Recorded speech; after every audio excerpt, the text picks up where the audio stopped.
28 anyos nga babae patay human gipusil siyang kapuyo at tubangan mismo sa ilang anak.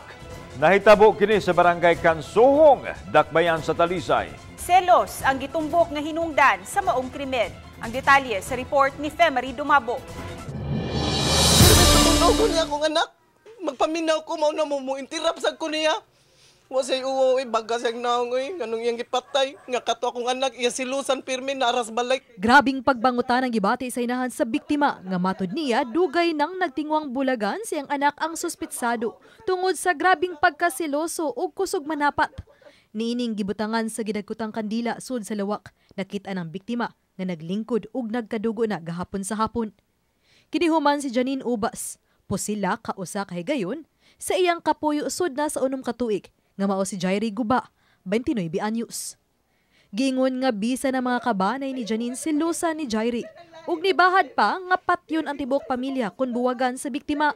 Salbahe siya dako. Himuon niya pansingbag ako nga katapusan karon. Gisagpa to niya. Nahubag tong naon sa akong anak.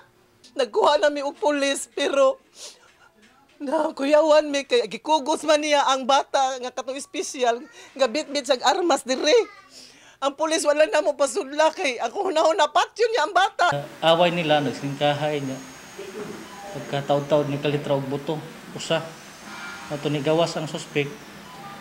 Kung nagdala siyang anak which is ni tawag dayon ang iyang igsuon og tabang sa mga pulis.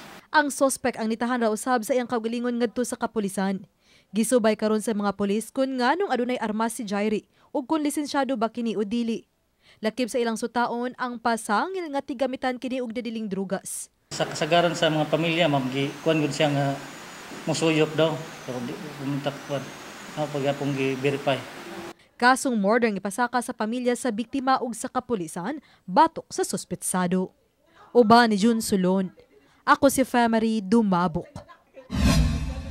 Balitang Bisdak.